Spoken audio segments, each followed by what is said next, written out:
I'm really good, especially speaking with you. Thank you for speaking with Oh, Nerds of Color. We are huge fans of Strange New Worlds, and you're just amazing thank as Nyota you. Uhura. Just like love you and the entire cast. Like amazing.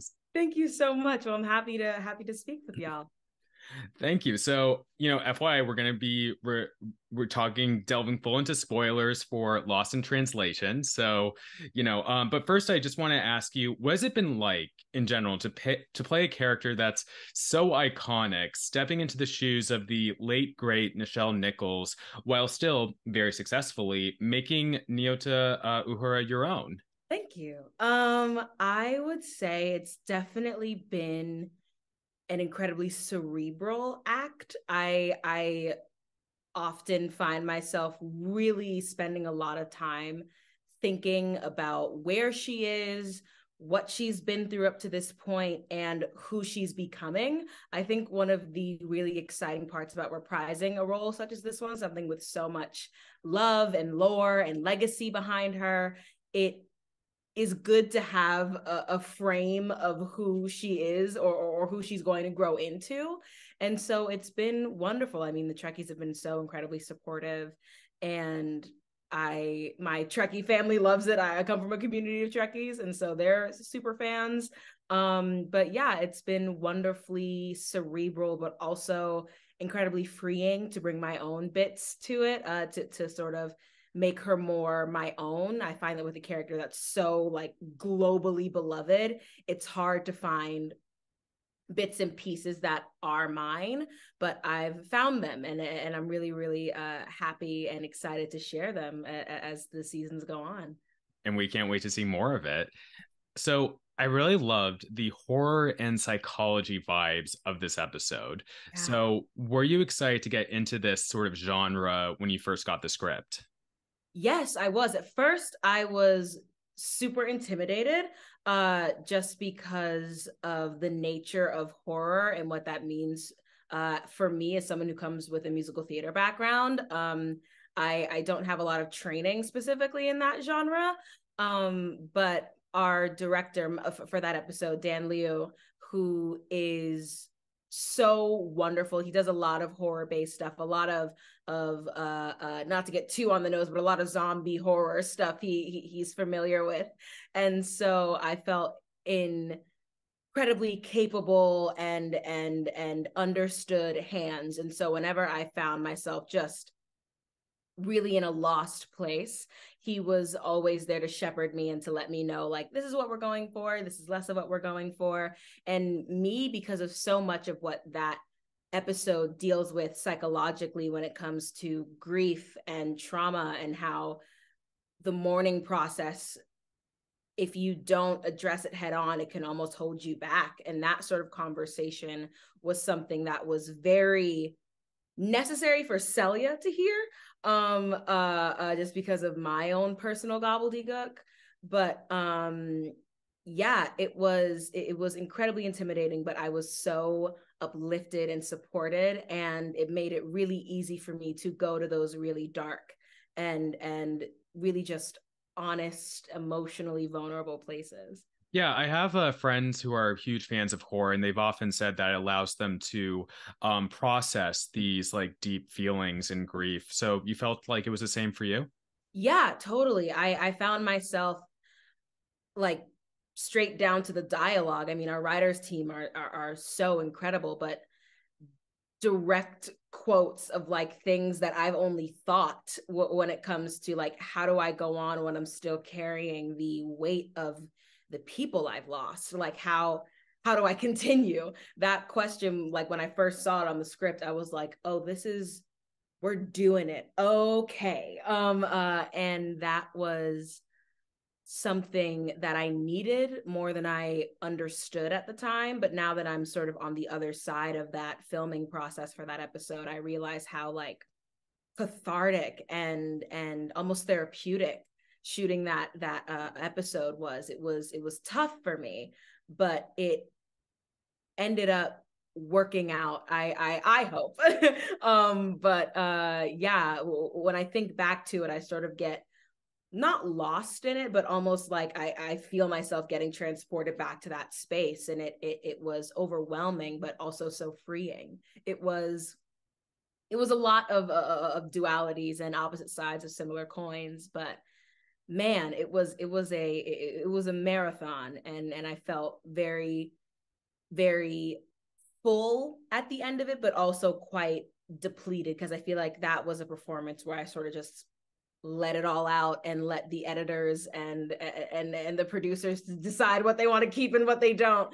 But I sort of, that was me just throwing everything at the wall and hoping something stuck. And I really do think, I'll be honest and say, I didn't watch the original series. I've watched scenes from it, but I imagine that it was important for the character of Uhura as well, for audiences to see more of that depth of her. Did you feel like Yes. you were, yeah.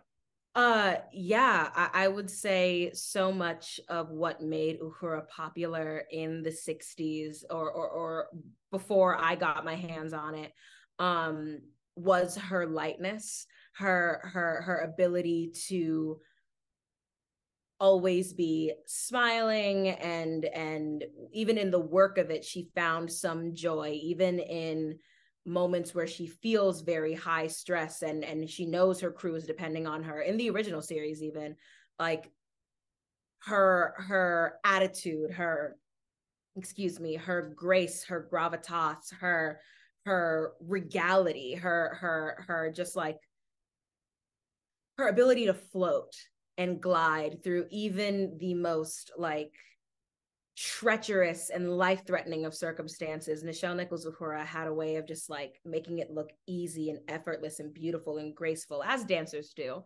They have a wonderful way of making incredibly difficult things look incredibly easy. And I think part of what makes my Uhura so special and so human is the fact that we see other sides of her. We don't immediately see the side of her that is recognizable as someone who is very poised and very sure of themselves and very ready and willing to be of service to other individuals, to just sort of provide a space of ease. We see an Uhura who is very in her own head, very unsure, and really like second guessing herself constantly, and having an opportunity to show that even incredibly graceful, wonderful, delightful, talented, gifted, regal people have rough starts. And as someone who's playing someone who's very close in age, Uhura in season 2 is 22. I'm 23 now. And just, it was really, really humanizing and really gratifying for me to ask the questions that I convinced myself I was too old to ask, or I was too professional to ask. It was just really, really humanizing for both me and for Uhura to just be like, hey, I don't know what's going on. Something is wrong and I need help. And I cannot do it myself at this point. And to even have someone like a Lieutenant Kirk, or a Captain Kirk, I'm not sure which Kirk he is in this time, he being Paul Wesley, who was wonderful to play opposite and who really, really guided me through this, like, what some of the hardest days on set for these for that episode. But yeah, to get back to your original point, I would say it's really, really lovely to humanize a character and to continue to humanize a character, especially a Black woman. I think, I know, as someone who has the lived experience of a Black woman, I know that feeling of I have to be perfect, I have to be good enough. They gave me this job, this task, this incredibly important title for a reason, and I can't fuck it up. Excuse me, I can't mess it up. I You're can't. fine. Yeah, thank you. That like anxiety of like, oh God, I feel like I'm doing this wrong, and I know something is holding me back, and I don't know what I can do about it, but I can't face it. I can't. That feeling is so real. And to play a character who has a history and a legacy of being so not that, to have an opportunity to play that and say, hey, friend, even the best of us have really hard days and are carrying some really heavy stuff. So just as this character deserves grace and praise and love, as do you, viewer, who sees themselves in this character. And man, was that something I needed. just so important to be vulnerable and to Yeah. acknowledge that. Absolutely. That was a beautiful answer. Thank you. Thanks. But more on your work with Paul Wesley. You two have portrayed now the first canonical time that Uhura and Kirk meet and work together. So Yeah. yeah, I'm sure that must have felt What a like way to very, introduce these two, huh? yeah, absolutely. So how did you and Paul approach these scenes, knowing the future friendship and working relationship these characters would have? I think we had we got to do the really convenient actor thing of not really focusing on that. As actors, I think we have the understanding of what this relationship will eventually be, but our characters are meeting for the first time and we're in two very different headspaces. We Uhura meets Kirk on the edge of a nervous breakdown. Like she is not really even focusing on who this guy really is. Like she knows him as Sam's brother. That's who she was. That's who he was in my Uhura mind of like some dude. I've heard he's a little messy and he likes to hit on girls and I'm not in the mood. Like that's just not, that's where Uhura's brain is at. It's not, oh, this is the commanding officer of the Farragut. Like this is a whole, this is an important guy. She's in her own mind, which was so, I don't know. It took a lot of pressure off of me that I didn't have to like focus on the weight of this moment. I had to focus on the fact that my character is on the edge of a nervous breakdown and this guy's trying to talk to her and she's not having it. It was very sorry neither Uhura, a very a nod to that Mirror Mirror episode of her being like, sorry buddy, I'm doing my own thing right now, peace to you, enjoy your space beverage, goodbye.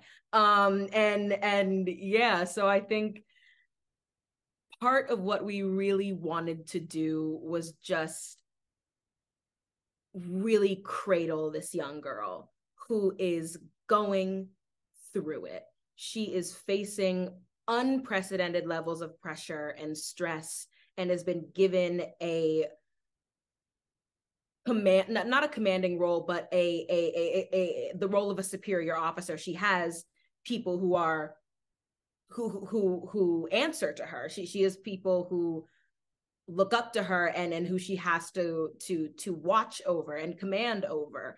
But we have to put all that to the side and do what kind people would do and say all that title and that hullabaloo and that officer stuff, yes, that is important, but right now your feelings are superior and paramount. And so we really just had to drop into the humanity of it and realize that like this scene is, yes, it is Kirk and Uhura, but it is so much bigger. It is so much bigger than the two of us in this conversation. It is so much bigger than these two characters. It is just a beautiful classic Trek moment of two human beings being vulnerable and honest and supporting one another. And in times like these, God, we need that. I'm getting emotional thinking about it just because it was so important for me to do Uhura right in this moment. And I believe that my co-stars, especially Paul, who I have looked up to forever, and yeah, it just, once I shed all of that like stuff for the actor brain and just dropped into the character, all of that stuff sort of fizzled away because I'm mourning, I'm grieving. I don't have time to like, sir, I don't have time for that. Yeah, absolutely. So my last question for you, what does Star Trek mean to you, and what do you think it has to teach us in today's society? Star Trek means more to me than I could have imagined. If you asked me what, even when I, after I had booked it, if you asked me if I understood what this means, I would have been very honest and I would have said, no, I just got a job. Hooray! Like that's where my brain would have been. But now that I'm almost 3 years into working within this franchise, Star Trek means hope. It means, God, I'm gonna cry. it means hope. It means community. It means honesty and vulnerability. And as someone, it's funny, as a actor, I play a lot of vulnerable characters, but as a person, I tend to keep my cards quite close to my chest. And to be playing in a franchise that depicts the future, and it is a future that has infinite diversity and infinite combinations, and just space for people who look like me, people who have the same lived experience as me, specifically Black women and femmes. There is a space in the future where you can look your superior officer in the face, who is a white man, and say, I need help, and it not be met with a feeling of, oh, well, you should have it handled. You need to do better and be more self-sufficient. To play a world in which that is not the response, it is wonderful. It is truly wonder filled. It is so good for me and so healing for me. And not to be selfish, but I really do think there are divine beings at work who have put me in this position so that I can learn what I need to learn to play this character the way I want to play her, and to sort of just leave set every day with little nuggets of like things that are good for me, not the character, because once the camera's cut, the character doesn't exist anymore, at least in the same world in which she exists when the cameras are on. But like, when the costume is off and when I'm walking back to my trailer and just like reflecting on the messages and the words that I've heard and the feelings that I felt and the safety in all of it, even when I don't know about, well, I do know, but I can't speak for my other castmates, but there are many times when I'm on the bridge and we're in these high stakes situations and I'm looking around like, is anybody else anxious right now? I'm anxious. This is very real to me. Like I have to trick my body and brain into taking it there. And so after being in these like high anxiety, high stress situations, to walk away from that and to feel so cared for and looked after, of course, by the cast and crew, but also by just what this franchise means and what it stands for. Oh, man. English language has a really hard time encapsulating and really describing what it is, but it's good and it's wonderful. And I hope that everyone, especially those who look like me and share my lived experience, have an opportunity to feel as cared for and cradled and prioritized and represented and appreciated and valued. I think it's wonderful for people who share my lived experience to see someone who looks like them having that, so that they know that it is available to them.